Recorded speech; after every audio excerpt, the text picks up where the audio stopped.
Vinchhiya police સ્ટેશનને બાનમાં લેવા મુદ્દે 84 લોકો સામે ફરિયાદ દાખલ। રાજકોટ જિલ્લાના વિછિયામાં પોલીસ અને લોકો વચ્ચે થયેલા ઘર્ષણ મુદ્દે પોલીસે 84 લોકો સામે ફરિયાદ નોંધી। અત્યાર સુધીમાં 58 લોકોની ધરપકડ કરી લેવામાં આવી। પોલીસ દ્વારા થોરિયાળી ગામના ઘનશ્યામ રાજપરાની હત્યાના આરોપીને સાથે રાખી ઘટનાનું રિકન્સ્ટ્રક્શન કરવામાં આવ્યું। જો કે વરઘોડો કાઢવાની સ્થાનિક લોકોની માંગ હતી, પણ પોલીસે કહ્યું કે કાયદા મુજબ કામ થાય, કાયદા વિરુદ્ધ કંઈ થશે નહીં, જેથી સ્થાનિક લોકો રોષે ભરાયા। ટોળા અને પોલીસ વચ્ચે ઘર્ષણ થયું, જેમાં 2 પોલીસકર્મીને સામાન્ય ઈજા પહોંચી। એ બાદ ટોળા પર કાબુ મેળવવા પોલીસ દ્વારા ટીયર ગેસના સેલ પણ છોડવામાં આવ્યા હતા। આ મામલે પોલીસ બીજા દિવસે એક્શનમાં આવી। પોલીસે તોફાની તત્વોને વાહનો પણ ડિટેન કર્યા। આખું ગામ પોલીસ છાવણીમાં ફેરવાતા વિછિયાની બજારોમાં કર્ફ્યુ જેવો માહોલ સર્જાયો। ગામમાં સન્નાટો છવાયો। બજારમાં તમામ દુકાનોના શટર બંધ જોવા મળ્યા। સતત બીજા દિવસે વિવિધ વિસ્તારમાં પોલીસ કાફલો તૈનાત કરાયો। સોમવારથી ઘટનાને પગલે વિછિયામાં એસઆરપીની ટુકડી તૈનાત કરાઈ। પોલીસ દરેક હરકત પર નજર રાખી રહી છે।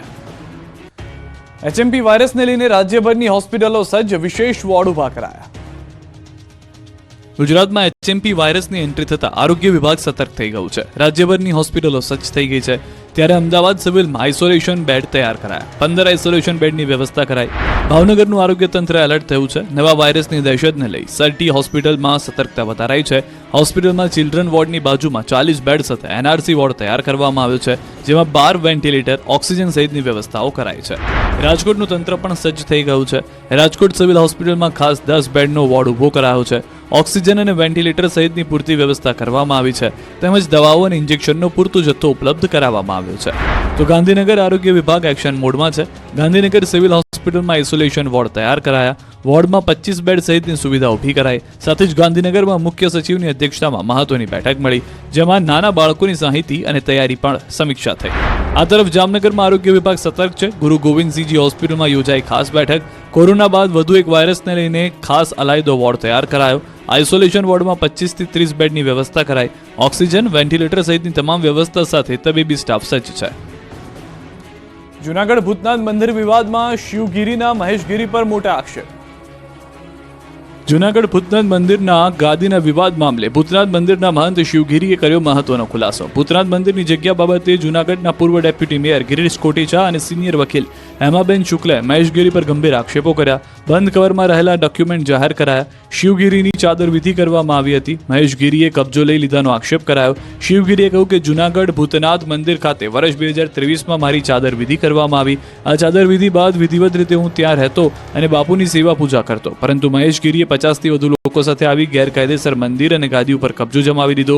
વધુમાં કહ્યું કે હું મારું મોઢું બંધ કરી ફરી રહ્યો છું, કેમ કે મને મહેશગીરી તરફથી જીવનનું જોખમ છે। તો બીજી તરફ સિનિયર વકીલ ડોક્ટર હેમાબેન શુક્લએ વસંતગીરીનું વસિયતનામું મીડિયા સમક્ષ ખોલ્યું અને કહ્યું કે 500 રૂપિયાના સ્ટેમ્પ પેપર પર સોગંદનામું કરવામાં આવેલું હતું, જે નોટરી દ્વારા કરવામાં આવ્યું હતું। રાધનપુરને જિલ્લો બનાવવાના કોંગ્રેસે કર્યા ધરણા, રામધૂન બોલાવી। હજુ બનાસકાંઠા વિભાજનની આગ ઠરી નથી, ત્યાં રાધનપુરને અલગ જિલ્લો બનાવવાની માંગ સાથે રાધનપુરના વિવિધ વિસ્તારમાં ગતરોજ કોંગ્રેસ સમિતિ દ્વારા પોસ્ટર વોર શરૂ કરવામાં આવ્યું, જે બાદ હવે આ પોસ્ટર વોર મંગળવારે ધરણા કાર્યક્રમમાં પરિવર્તિત થઈ ગયું। કોંગ્રેસના આગેવાનો, મહિલા આગેવાનો સહિત કાર્યકરોએ ધરણા કર્યા, જેઓની પોલીસે અટકાયત કરી કાર્યવાહી હાથ ધરી। રાધનપુરને જિલ્લો બનાવવાની માંગ સાથે મંગળવારે રાધનપુરના ગાંધી ચોક નગરપાલિકા સામે મહિલા કોંગ્રેસ અને કોંગ્રેસ સમિતિ દ્વારા વિરોધ સાથે સૂત્રોચ્ચાર કરી ધરણા કાર્યક્રમ આયોજિત કરવામાં આવ્યો। રાધનપુર ખાતે વિધાનસભા અધ્યક્ષ શંકર ચૌધરીના અધ્યક્ષસ્થાને મંગળવારે આયોજિત સત્કાર સમારંભ કાર્યક્રમને લઈ વિધાનસભા અધ્યક્ષ શંકર ચૌધરી આવે તે પૂર્વે કોંગ્રેસના મહિલા આગેવાનો સહિત કોંગ્રેસ સમિતિના આગેવાનો, કાર્યકરો દ્વારા ધરણા પ્રદર્શનને લઈને ધરણા સ્થળે ચુસ્ત પોલીસ બંદોબસ્ત ગોઠવવામાં આવ્યો। ધરણા કાર્યક્રમને પગલે કોંગ્રેસ સમિતિના આગેવાનો, મહિલાઓની પોલીસે અટકાયત કરતા કોંગ્રેસ સમિતિના આગેવાનોએ રાધનપુરને જિલ્લો નહીં બનાવવામાં આવે તો આગામી દિવસોમાં અનેકવિધ કાર્યક્રમો સાથે લડત ચાલુ રહેશે તેવી ચીમકી ઉચ્ચારી હતી। બનાસકાંઠા જિલ્લાનું વિભાજન કરી વાવ થરાદને નવો જિલ્લો જાહેર કરાયો છે। જો કે આ જાહેરાત સાથે જ ક્યાંક ખુશી તો ક્યાંક વિરોધ જોવા મળી રહ્યો છે। દિયોદર, કાંકરેજ અને ધાનેરા તાલુકામાં વિરોધ જોવા મળી રહ્યો છે। જો કે ધાનેરાના બોર્ડર વિસ્તારના નેનાવા ગામના લોકોની માંગ છે કે તેઓ વાવ થરાદમાં જ રહેવા માંગે છે। આ વિસ્તારના ખેડૂતોનું માનવું છે કે વાવ થરાદમાં રહેવાથી ખેડૂતોની પાણીની સમસ્યા હલ થશે, જ્યારે વાહન વ્યવહાર સહિતના અન્ય ઘણા ફાયદાઓ પણ મળશે। બનાસકાંઠાના વિભાજનને લઈને વિરોધ હવે ગાંધીનગર સુધી પહોંચી ગયો છે। બનાસકાંઠાના આગેવાનોએ ગાંધીનગર ગજવ્યું હતું। જિલ્લાના આગેવાનોએ ગાંધીનગર પહોંચી પ્રભારી મંત્રી બળવંતસિંહ રાજપૂત સાથે કરી હતી બેઠક। ધાનેરા તાલુકાને બનાસકાંઠામાં રાખવા માંગ કરી। વડોદરામાં ઘરનું ઘર ખરીદવા લાગી છે લાઈન. ઈડબ્લ્યુએસના 103 મકાન ખરીદવા હજારો લોકો લાઈનમાં ઉભા રહ્યા.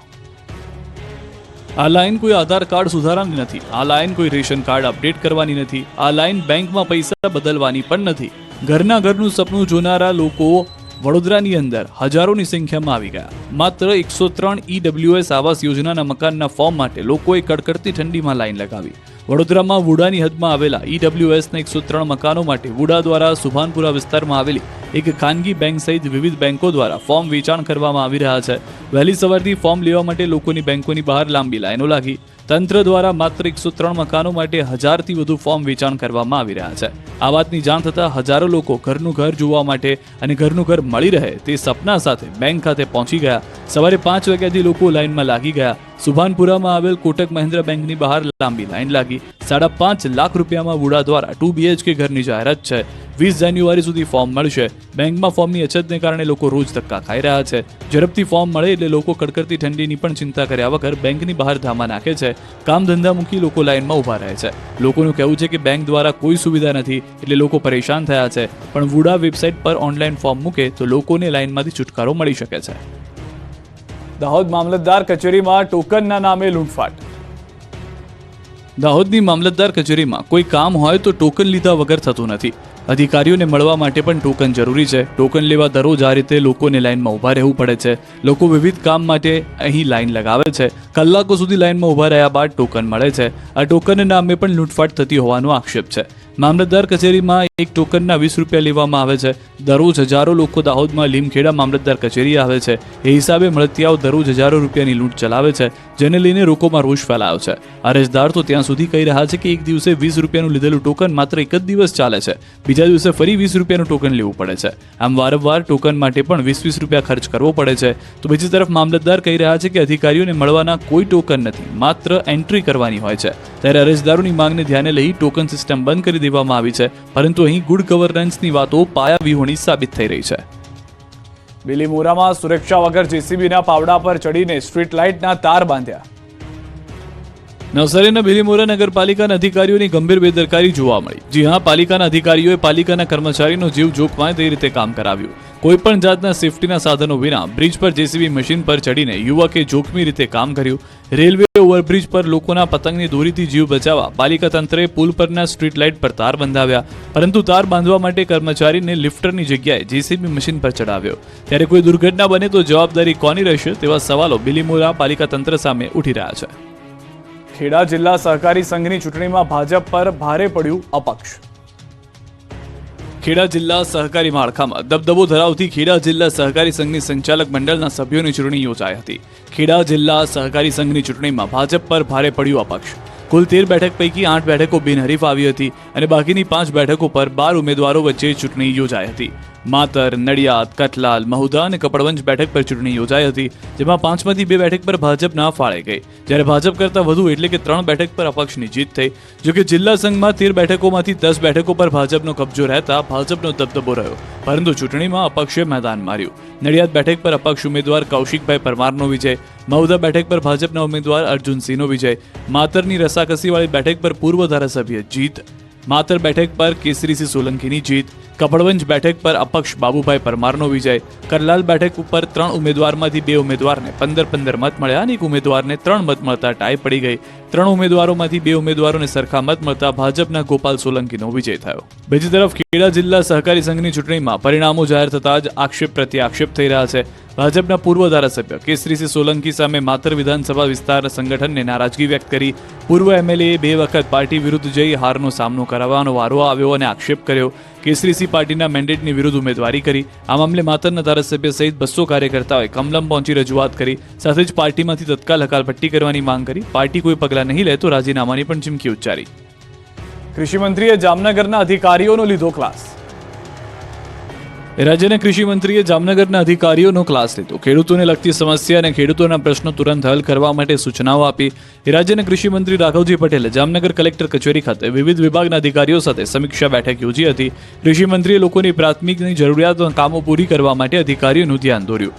રોડ, રસ્તા, ગટર અને પાણીની સહિતની સમસ્યા લોકોને ન પડે તે માટે અધિકારીઓને સૂચન આપ્યું. તો ખેડૂતોના પ્રશ્નો અંગે પણ ચર્ચા કરાઈ. બેઠકમાં સિંચાઈ વિભાગ, પાણી પુરવઠા, પીજીવીસીએલ અને માર્ગ અને મકાન વિભાગની કામગીરી અંગે માહિતી મેળવી જરૂરી સૂચન કર્યા. બેઠકમાં કલેક્ટર બીકે પંડ્યા, ડીડીઓ વિકલ્પ ભારદ્વાજ, ડીઆરડીએ નિયામક શારદા કાથડ, નાયબ મ્યુનિસિપલ કમિશનર ઝાલા, પ્રાંત અધિકારીઓ અને વિવિધ વિભાગના અધિકારીઓ ઉપસ્થિત રહ્યા હતા. બનાસકાંઠા પંથકમાં ઘીમાં ગાલમેલનો પર્દાફાશ. બનાસકાંઠામાં હવે ઘીમાં ગાલમેલ શરૂ થઈ છે. બનાસકાંઠાથી નકલી ઘી પકડાયું. બનાસકાંઠા જિલ્લામાં ઘી બનાવતા એકમોમાં ફૂડ વિભાગે દરોડા પાડ્યા અને ઘી અને માવાના નમૂના લીધા. હવે તેના પરિણામો આવી ગયા છે. જે ફૂડના સેમ્પલ લીધા હતા તે ફેલ જતા ફૂડ વિભાગે કાર્યવાહી કરી. ફૂડ એન્ડ ડ્રગ્સ વિભાગે લીધેલા સેમ્પલ ફેલ જતા 10 જેટલી પેઢીને 26 લાખ રૂપિયાનો દંડ ફટકારવામાં આવ્યો. ઘી અને માવાના લીધેલા સેમ્પલ ફેલ થતા વિસ્તારમાં ખળભળાટ મચી ગયો. આ અંગે અધિક કલેક્ટરે 26 લાખનો દંડ ફટકાર્યો. બનાસકાંઠાના ડીસા, થરાદ, પાલનપુર અને મહારાષ્ટ્રના થાણીની પેઢીઓ સામે દંડનીય કાર્યવાહી કરાઈ. બનાસકાંઠામાં ફૂડ વિભાગની કાર્યવાહીને લઈ ભેળસેળિયા વેપારીઓમાં ફફડાટ ફેલાયો છે. 22 લાખના ખર્ચે અમદાવાદ રિવરફ્રન્ટ પર પાંદડાનું સ્ટીલનું સ્ટ્રક્ચર મુકાયું.